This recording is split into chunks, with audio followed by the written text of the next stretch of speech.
이 시간에는 담대한 그리스도 비겁한 제자, 담대한 그리스도 비겁한 제자라는 제목으로 우리 주일 오전 예배에 하나님 말씀 전하겠습니다.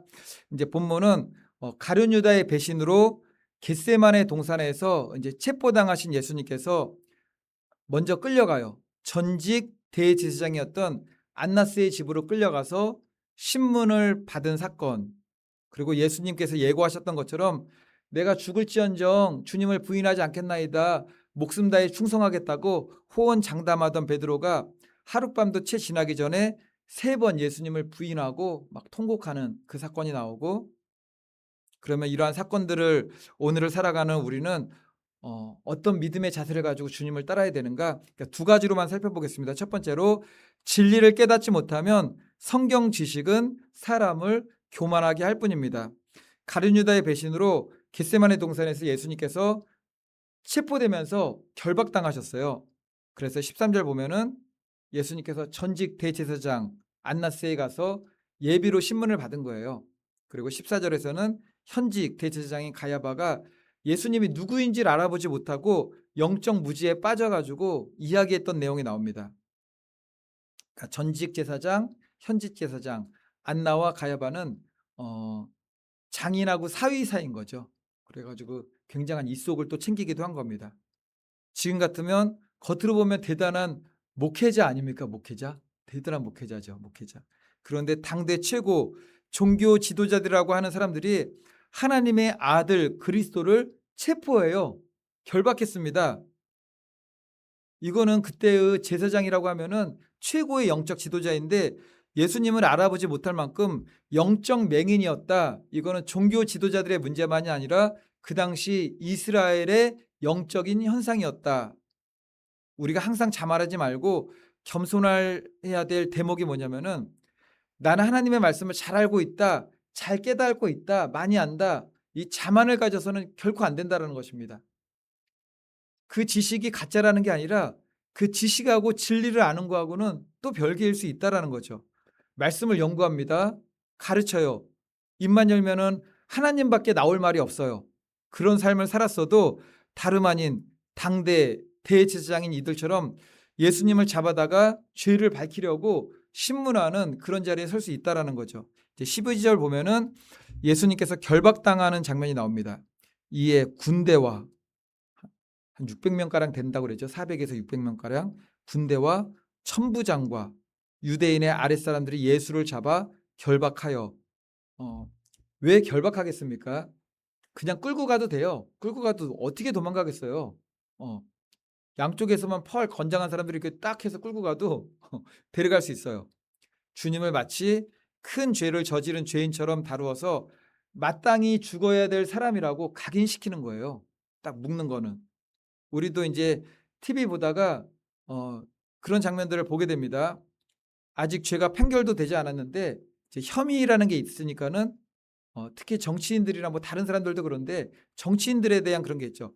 포승추를 묶어요. 포승추를 막 딱 묶어서 가죠. 죄인 그 죄수복 입혀가지고 수갑을 채워요.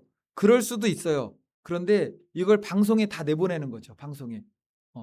우리나라 국민들 보라고. 왜 그렇게 하겠습니까? 그 사람에게 수치와 모욕을 주고, 이게 나는 이제 끝났구나. 이제 그리고 너무 이게 마음이 힘들 게 아닙니까? 그 좌절하고 그냥 무릎 꿇게 하는 거예요. 그냥 무릎 꿇게. 국민들에게 그런 사람으로 또 인식이 되는 거죠. 그렇게 한번 입고 나오면은. 그런데 오늘 본문에서 예수를 잡아 결박하여라는 말이 나와요.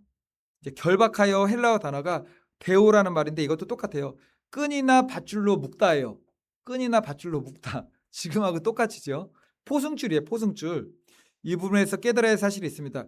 왜 예수님은 죄인 아닌 분이 죄인 되어서 아직 신문도 안 했죠.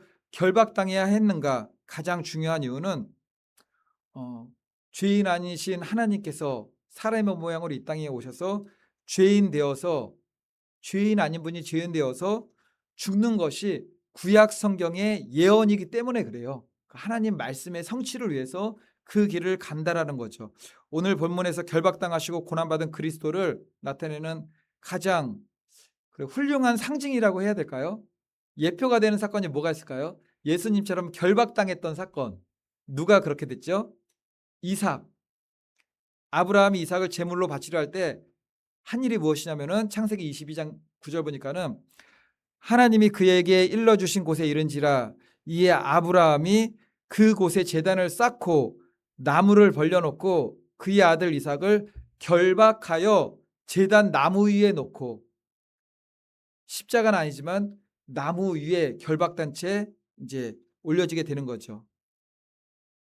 그런데 하나님의 구원의 지혜가 너무나 위대한 것이 무엇이냐면은 완전하신 하나님이 예수님께서 죄가 없으신 그 예수님께서 사람이 되어서 죄인 되어 결박당하심으로 우리 주님께서 결박당하셨더니 우리로 하여금 자유케 하셨다라는 거죠.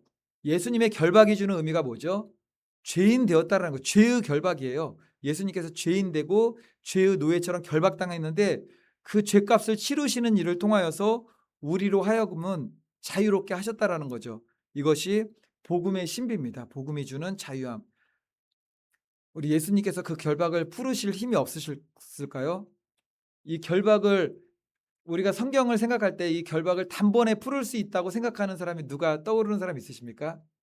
삼손 머리 길었을 때 이 결박, 이 결박을 어떻게 푸느냐면은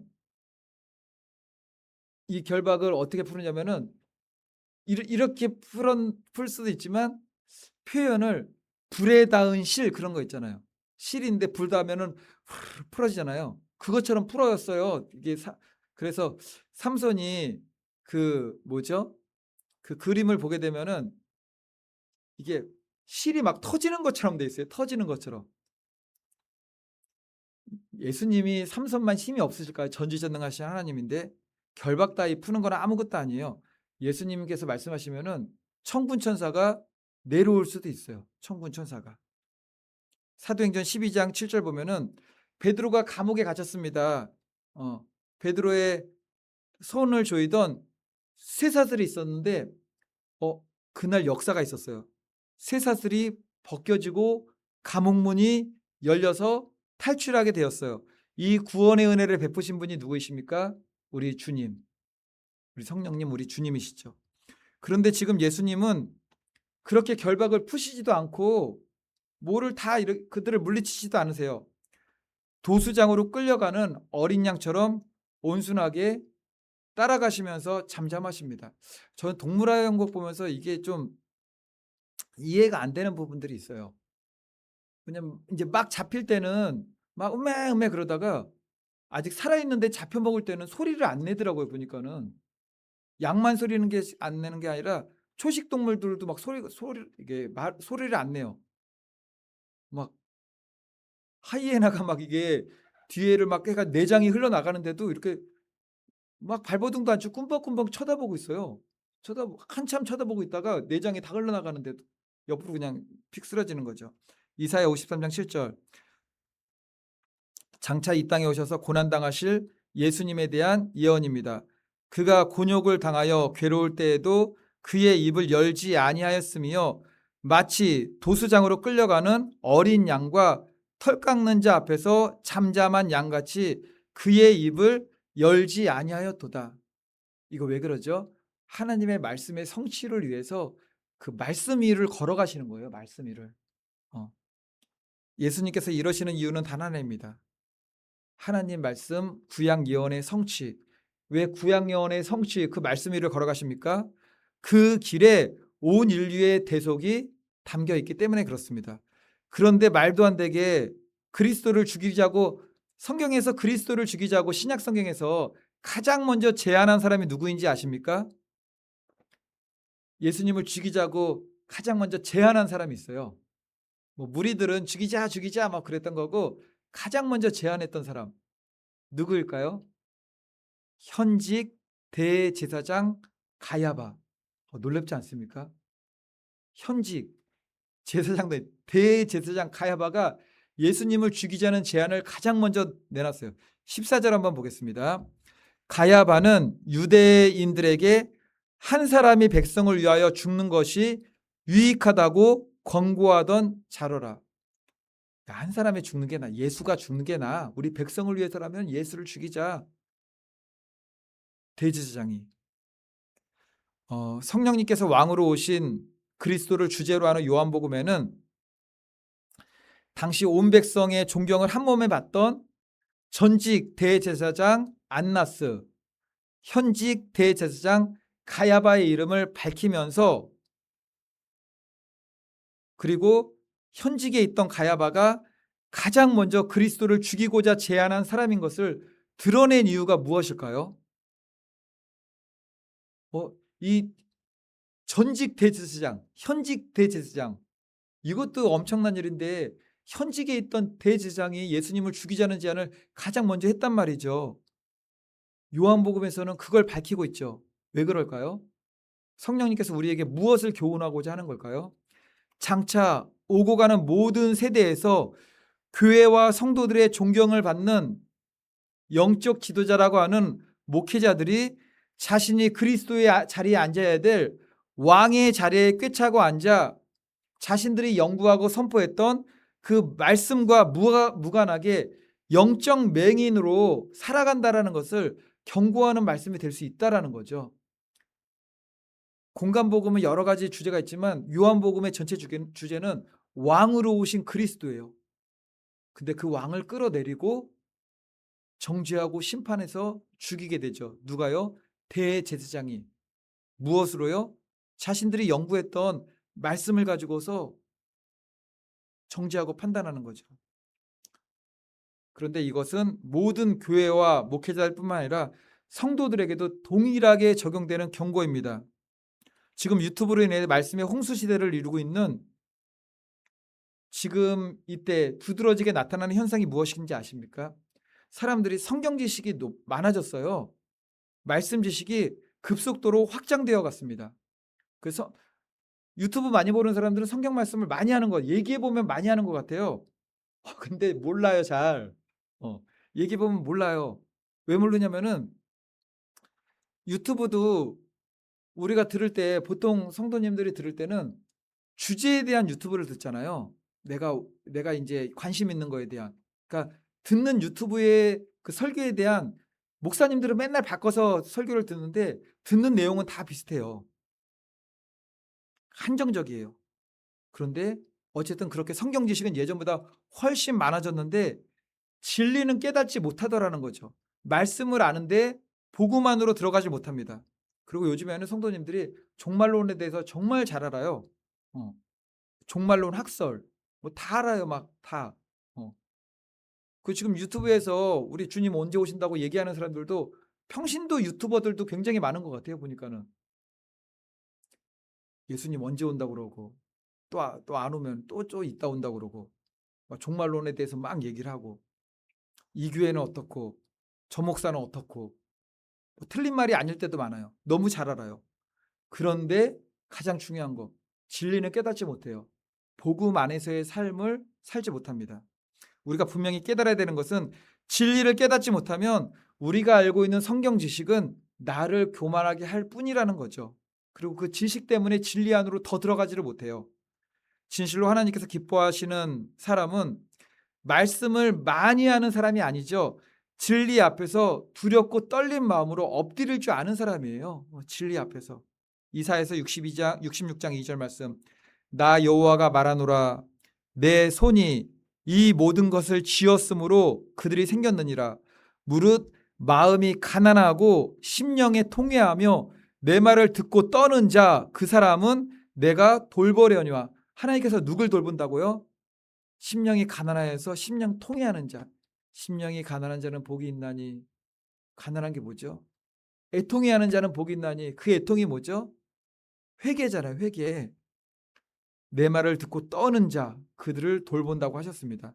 바라기는 저와 우리 오직 예수교회 성도님들 모두 하나님 말씀 앞에 가난한 심령, 진리에는 풍성한 그 믿음이 되어서 항상 회개하며 자신을 돌아보고, 우리가 성령 충만할 때는, 성령 충만한 게 뭐냐면은 두렵고 떨린 마음으로 하나님 앞에 엎드릴 줄 아는 것, 이게 성령 충만입니다. 그러한 믿음 되시기를 예수님의 이름으로 축원을 드리겠습니다.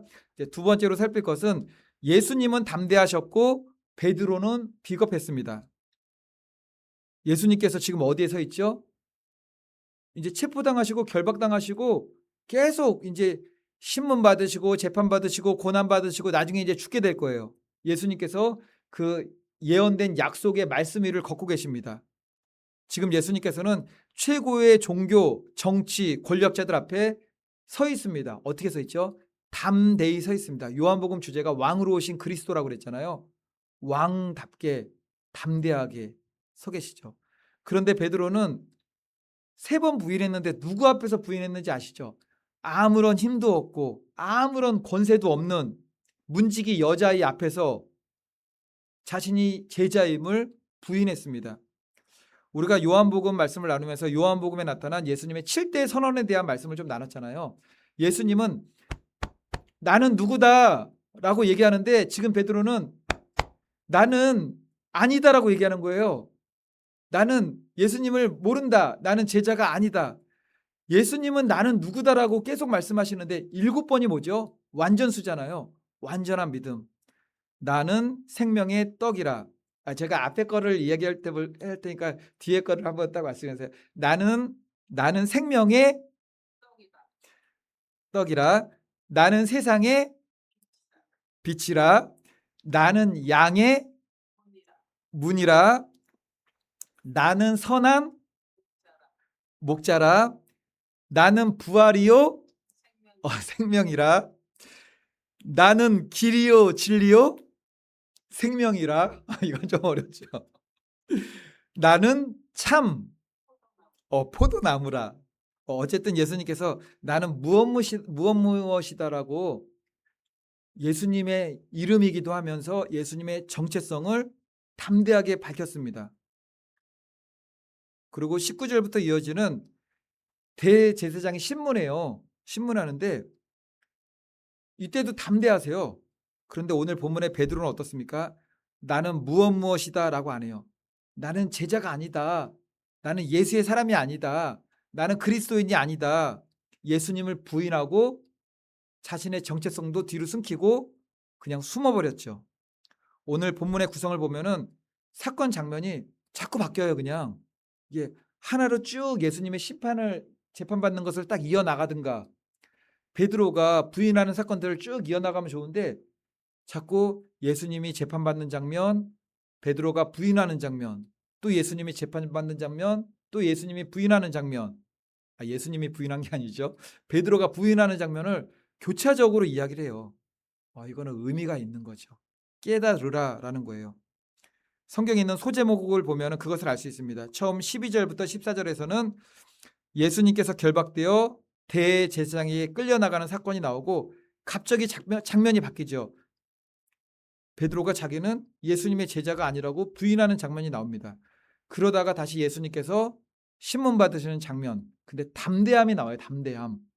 다시 장면이 바뀌면서 베드로가 또다시 예수님의 제자가 아니다라고 부인하는 장면이 나오죠.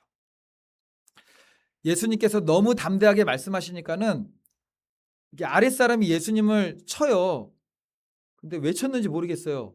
치면은 대제사장이 쳐야 되는데 이 아랫사람이 자기가 정말 화가 나서 친 건지 대제사장이 이 정도면은 화가 나실 텐데 대신해서 친 건지 어쨌든 간에 예수님을 칩니다. 22절 말씀 한번 보겠습니다. 다 같이 한번 읽어볼게요. 22절 이 말씀을 시작. 이 말씀을 하심에 곁에 섰던 아랫사람 하나가 손으로 예수를 쳐 이르되 내가 대제사장에게 이같이 대답하느냐 하니 야 네가 대제사장에게 이렇게 대답하느냐 막 그런 거죠. 근데 베드로는 보니까는 진짜 자신을 겸손하게 점검하며 돌아봐야 될 그때는 그때 믿음을 점검했어야 되는데 그때는 뭐라고 했냐면 내가 주와 함께 죽을지언정 주님을 부인하지 않겠나이다 라고 말하면서 자신만만했어요. 그리고 정작 이제는 담대하게 믿음을 선포해야 될 때는 두려움과 비겁함에 숨어버리죠. 근데 이 말씀은 누구에게 적용해야 됩니까? 가장 먼저는 나 자신에게 적용이 되는 거죠. 우리도 예수님처럼 어떠한 상황에서든지 나의 믿음을 드러내고 나의 정체성을 드러내고 나는 누구누구다. 우리 예수님의 7대 선언을 했으니까는 나는 생명의 떡이다. 어 그러면 우리는 뭐라 그래야죠? "나는 떡을 전하는 자다." 그래야 되나요?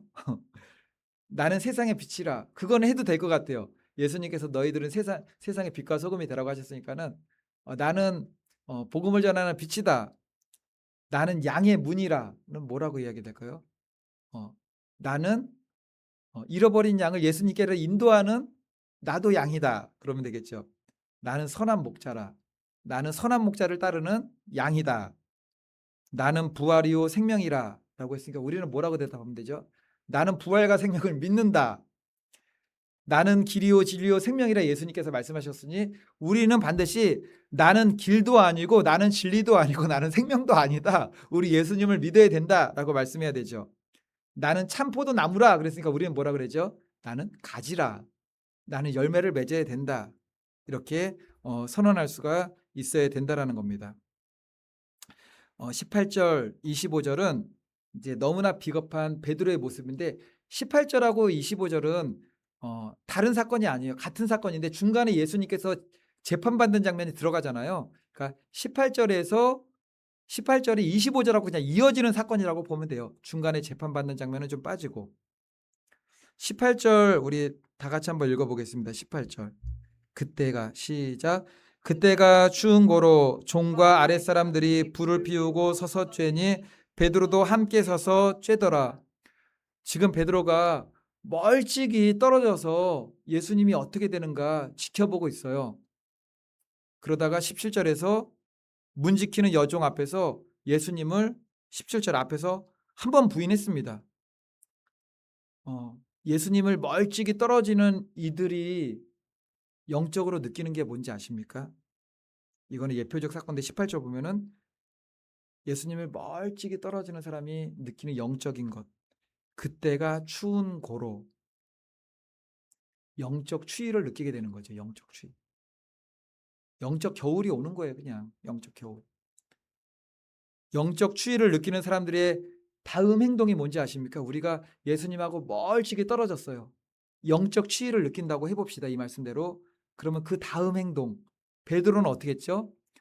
둘째는 사람들 틈 속으로 들어갔잖아요. 예수님하고는 이미 멀찍이 떨어져 있어요. 영적으로 가까이 갈 수가 없어요. 그러니까는 따스함과 위로를 얻기 위해서 육적으로 사람들에게 붙는 거예요.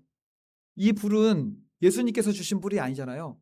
육적인 사람들이 모여가지고 옹기종기 모여가지고 예수가 죽는데 뭐 저 목사는 저래 저 교회는 저래 이거는 옹기가 아니라 나중에 다 태워버릴 불이에요. 이건 육적인 불이라는 거죠. 18절에 베드로의 행동이 딱 그렇습니다. 예수님 멀리 따라가는데 추워요. 불 쬐고 있어요. 영적인 모습을 예표적 사건으로 볼 수 있다라는 겁니다. 베드로도 함께 서서 쬐더라. 누구하고 함께 서 있습니까 지금? 내가 죽을지언정 주와 함께 죽겠다고 했는데 예수님은 부인하고 멀찍이 서서 누구랑 같이 서가지고 불 쬐고 있습니까? 자기의 정체성도 숨기고 사람들 틈 속으로 들어가서 예수님의 제자가 아닌 척. 예수님께서는 겟세마네 동산에서 땀이 핏방울같이 되도록 기도하실 적에 베드로는 잠들었습니다. 그랬더니 그 결과예요. 너희가 시험에 들지 않게 깨어 기도하라고 말씀하셨잖아요. 최소 하루에 1시간은 기도하라고 얘기했잖아요. 1시간도 깨어있지 못하느냐. 그 뜨거웠던 믿음이 다 식었어요. 기도가 식으면 우리의 믿음도 식습니다. 영적 추위가 왔어요. 그래서 육체의 사람들하고 어울리게 되었다는 거죠. 19절에서 24절까지 내용은 예수님께서 신문 받는 장면입니다. 베드로는 멀찍이 있었지만 이때 예수님께서 이렇게 당하시는 일을 다 제가 주일학교 예전에 이제 설교하다가 그림책을 본 어린이 그림 성경이에요. 성경인데 거기서 요한복음 18장 이 사건이 그림으로 사파로 나왔어요. 나왔는데 베드로가 이제 불 쬐는데 이렇게 쳐다봐요. 이렇게 불 쬐면서 누굴 쳐다볼까요? 예수님 딱 쳐다봐요. 예수님이 신문 받으려고 이렇게 딱 가는데 그냥 앞에를 보는 게 아니라 이렇게 딱 봐요. 베드로 쳐다보고 있는 거예요. 이렇게. 베드로는 불 쬐면서 이렇게 예수님 쳐다보고 있고 예수님 신문 받으러 딱 담대요. 담대에 서 있는데 딱 예수님 그 눈 마주쳤을 때 그게 어떻겠습니까? 베드로가 장면도 보고 오고 가는 내화를 다 들었습니다. 아랫사람들이 예수님을 치고 모욕하고 능욕하는 말도 다 들었죠. 그런 와중에 베드로를 알아보고 예수님의 제자가 아닌가 묻는 사람이 나타난 거예요. 베드로가 연이어서 한 번, 두 번, 세 번 나는 절대로 예수님을 부인하지 않겠다고 했는데 그의 자만한 마음이 다 드러난 거죠. 우리가 겸손히 나 자신을 돌아봐야 되는 것은 스스로 자만하는 마음으로 절대로 나 자신의 믿음을 지킬 수 있다라고 자신해서는 안 된다라는 거예요. 그러니까는 우리가 뭔가 충만할 때 내 믿음이 끝까지 갈 것 같은 거예요. 이건 충만이 아니에요. 이건 성령 충만이 아니라 그냥 기분 충만이라고 그런 겁니다. 기분 충만. 내 믿음이 좋은 것 같은 기분이 들었던 거예요. 그 막 우리가 찬양하고서 막 주님께 나의 생명을 드린다고 하잖아요. 물론 성령 충만을 받은 분들도 있겠지만 찬양하다가 기분 충만해져 가지고 막 고백하고 바로 베드로처럼 몇 시간 못 가 가지고 육적인 사람들 틈으로 또 들어가서 그러게 된다라는 것입니다. 우리 모두가 얼마나 가련하고 슬픈 존재인지 우리들 모두에게 그런 가능성이 다 있어요. 언제까지요? 호흡이 떨어지는 그날까지. 하나님께서 전지전능하신 은혜와 보호하심으로 지켜주시지 않으면은 언제든지 우리는 믿음에서 떠날 수도 있고 심하게는 타락할 수가 있어요. 그래서 저는 예전에 이제 어릴 때는 대표 기도하시는 우리 성도님들이나 또 목사님들이 이제 특히 목사님들이 이 말씀 설교하시기 전에 이런 기도를 하시더라고요. 이 종의 허물은 십자가 뒤에 감춰주시고 그래 십자가 뒤에 십자가 뒤에 감춰달라는 말이 뭐지 이게 십자가 어떻게 알겠는 거예요. 지금 제 모습도 이게 성화되고 의로운 모습이라고 생각이 되지만 예수님의 은혜로 그냥 감춰져 있는 거죠. 이게 은혜가 딱 거쳐지는 순간 이게 죽은 줄 알고 장사를 했던 내가 그냥 다 튀어나오는 거예요, 이게. 그러니까 오늘 이 순간도 의인이라 칭함받고 주님 보시기에 그나마 의인이라고 살아갈 수 있었던 이유가 주님의 은혜로 그냥 덮고 있는 거죠. 나의 그 악한 자를 덮어주신 거예요, 그냥. 그게 거치는 순간 십자가가 걷어지는 순간에 우리는 그냥 살아나는 겁니다. 그러니까 나에게 십자가는 나의 자아의 죽음을 유지하게 해주는 정말 하나님의 놀라운 복음의 신비인 거죠. 우리가 베드로의 눈 녹듯 녹아내린 믿음을 보면서 배워야 될 교훈이 있다라는 겁니다. 우리 모두 한없이 연약한 존재예요. 그냥 연약한 존재. 불과 몇 시간 전이었어요. 베드로 다른 제자들과 함께 예수님하고 성찬도 나눴죠. 성찬. 발 씻겨줄 때 내가 모욕하지 않은 자는 나와 상관없다고 하니까 예수님 저의 몸도 다 씻겨주세요. 막 그런 일도 있었고 예수님이 직접 발을 만지셨잖아요. 그렇게 가까이 있었는데 지금은 너무 멀리 떨어져 있어요.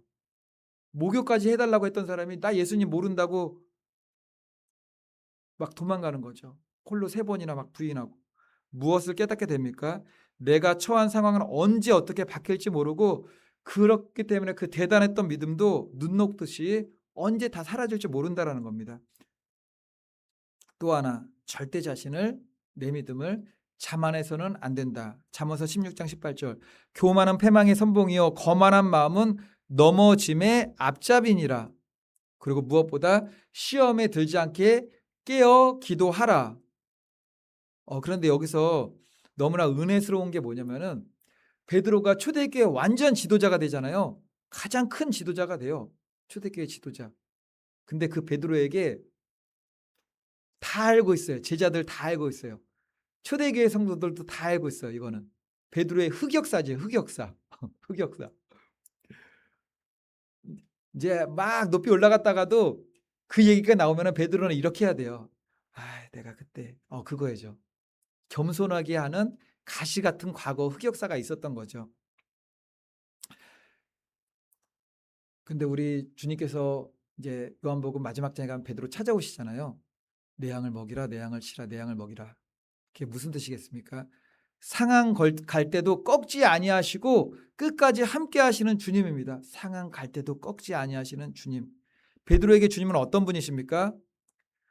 베드로 바다 위로 막 걷다가 물속에 빠졌을 때 손 내밀어 구원하여 주셨던 분. 오늘 본문에서는 대제사장 집에서 예수님이 맞고 있을 때, 모욕을 듣고 있을 때 구경하다가 3번 부인했습니다. 그럼에도 다시 찾아와서 사도의 직분을 회복시켜 주신 분, 그분이 예수님이세요. 베드로가 마지막에는 앞에 3번이나 부인했지만 마지막에는 부인하고 배신 안 하잖아요.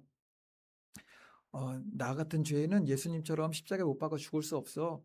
그래서 거꾸로 십자가에 못 박아 순교했다라는 그 전승이 내려오고 있죠. 말씀을 정리하겠습니다. 오늘 본문을 2가지로 정리했습니다. 첫 번째로, 진리를 깨닫지 못하면 성경 지식은 사람을 교만하게 할 뿐입니다. 변은 익을수록 고개를 숙이는 거죠.